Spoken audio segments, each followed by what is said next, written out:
Good morning. I am Martha Rice from the Career Services Office, and I am here to talk to you about how to craft a cover letter. Now, before we talk specifically about the cover letter, I want to remind you that traditional job applications generally require three things: a resume, a cover letter, and an interview. They are all focused on the same goal, marketing you to the employer. Because of this, you need to have thought through from the very beginning and stated consistently from the very beginning what your strengths are and why this employer ought to hire you. Now, practice tip. Once you think you've identified your marketable qualities, make certain you really believe it. No argument is credible without sincerity. If you don't believe it yourself, no one else is going to either. Now, from a personal point of view, my marketing qualities are work ethic and creativity. Now, if they're looking for someone who is tidy, I am not their gal. So you need to know yourself. That way, no one can throw you off balance when questioning your credentials, and that way you're believable.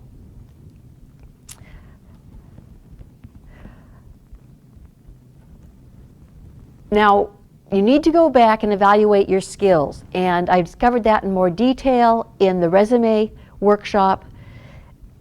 I will also post with this workshop a skills sheet. If you're having trouble thinking about what it is you have to offer an employer, take a look at this skills sheet. It's just a whole page listing qualities that employers look for: calm under pressure, management skills, ambition.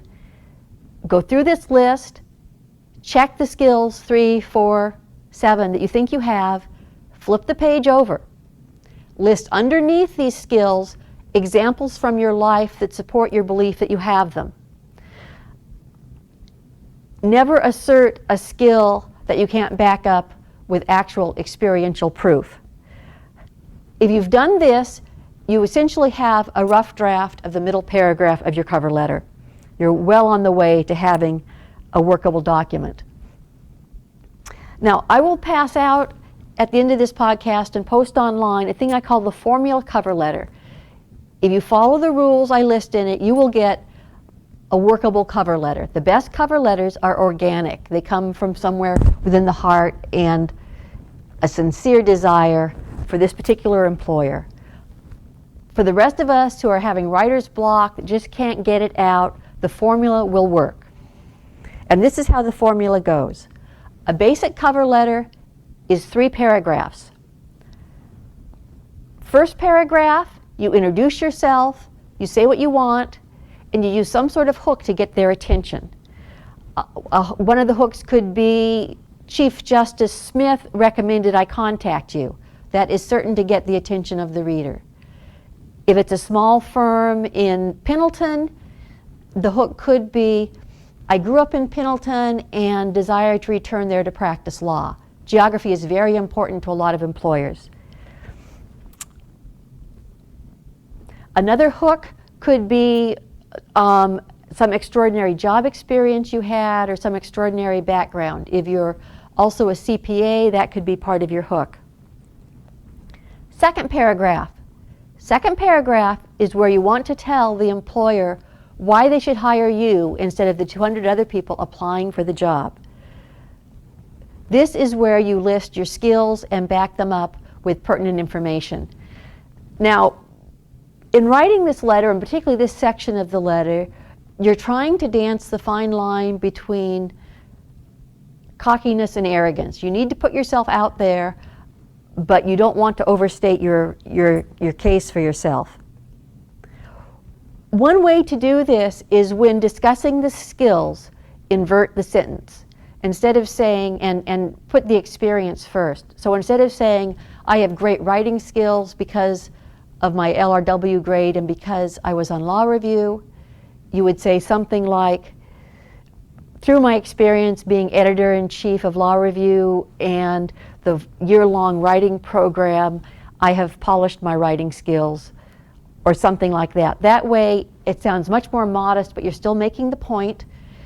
But instead of claiming the credit for yourself, you make yourself sound like the beneficiary of a happy accident, which is much more palatable. Understatement really works The stronger your skills and credentials are, the more you might want to go with understatement. Now, this doesn't need to be a tremendously long paragraph, but you need to cover your best points. Remember, you don't want to repeat your entire resume. You want to highlight your best 2 or 3 points. The resume, as I said in the other podcast, is like a 15-ounce can. It should label you. Your resume should say that you're pumpkin, or your green peas, or your condensed milk, or your applesauce. The cover letter is the jingle that tells you that you want to buy this can of peas or this can of pumpkin. It's the ho ho ho green giant. You highlight your strongest points. Another thing to remember with your cover letter is any employer is going to be interested in your writing skills. Quite often the cover letter is the most important writing sample you're going to submit. So it's important to make it short and persuasive. The writing itself is part of your marketing. Third paragraph, last paragraph, again a very short one. Always include a thank you for the time and consideration. This is your chance to state what you want to happen next. You want to keep your interview ball rolling. So you either say, I look forward to hearing from you, or I will call you in a week to see if I can answer further questions. Or perhaps I will be in Portland the week of December 10. I would love to talk to you then about job opportunities with your firm. You don't want to just leave the application hanging. You want a next step. Ideally, the next step in your hand. With OCI interviews, that doesn't work as well because things are done as a group, but if it's an individual interview, it's certainly fine for you to say you'll take the initiative and you'll contact them. So those are the 3 things. Again, I'll just repeat them. The first paragraph, you introduce yourself, say what you want, give a hook. Second paragraph, why they should hire you, what skills you have to offer, what makes you unique. Third paragraph, you thank them, you say what you want to happen next, preferably keeping it under your control so you can keep the interview process moving on. Then of course you need a signature line, usually sincerely is acceptable. If you're sending it by snail mail, you should include enclosure at the bottom if you're sending a resume or writing samples. If you're sending it by email, attachments is more conventional. Either one is correct for email, however. You've got a draft, but you're not done. Now you have to edit. You will edit at least twice, probably 3 times. First edit, content. Did you actually say what you thought you were saying? It's real, all of us are likely to, instead of telling our skills or our strengths, instead list what we did. Go back and make certain you've actually said what your strength was. Don't say that I clerked for the judge. Say, while clerking for the judge, I learned to draft memos and to understand strategies of litigation. You want to emphasize the skills. Make certain that you've got the tone of understatement, as we discussed earlier. Have someone else read it if you have any doubts. It's often very hard because you're so self-conscious about bragging about yourself, which we're all taught not to do. It's very hard to tell whether you've crossed the line. Check your tone. Make certain you're focusing on what you're going to bring the employer, not on what you like. It's so easy if you have a passion for something like sustainable energy or environmental law to go on and on about how important it is to you and show your soul. Enthusiasm is great, showing your soul is great, but in your cover letter, the primary purpose is to focus on your skills and tell them what you're bringing to them.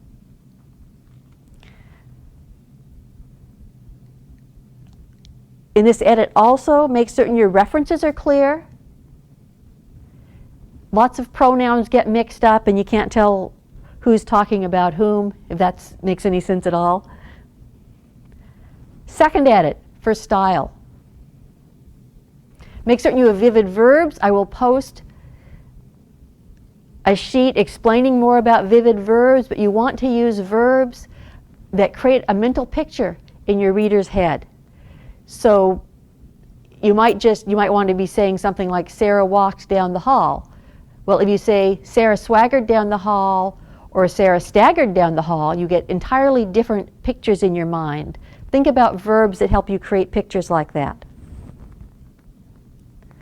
Make certain that you haven't overused the passive voice. There is a place for passive voice, and particularly when you're trying to understate things, but generally it just weakens your sentence. Look for too many sentences joined with and. Usually when I'm editing something, I go through, I circle all the passive voices, I circle all the ands, I circle all the adjectives and adverbs. I take them all out. Then I go back and add them in as necessary to make the writing smooth. But mostly they don't add anything. The tendency, unfortunately, of adjectives is to take away rather than to add. I'm excited, the phrase I'm excited, seems to convey more sincerity than the phrase I'm very excited. I don't know why, but that just seems to be how it comes across in writing. Third edit. Third edit, you're looking for typos, grammatical errors, stylistic inconsistencies. Now we have 2 handouts on that point, and I'll post them with this. Jane Steckbeck created a cover letter do and don't checklist, and that's a good one to go through. And again, finally, you've got proofing the cover letter. Typos and grammatical errors are disastrous because it's so short and it's so prominent. Have someone else proof it because you're not going to catch them yourself. You know what you tried to write. That's what you're going to see. Have someone else review it. Have career services review it. If you're stuck reviewing it by yourself, try reviewing it backwards. Start at the bottom and go up instead of reading it the way you normally would. That sometimes at least helps for you to identify. Use the spell checks. Use all the other tools at hand. Now, if you've done all this, you should have a workable cover letter. That, in conjunction with your resume, hopefully will get you that interview, and our next workshop will be on how to make the most of your interview. Thank you.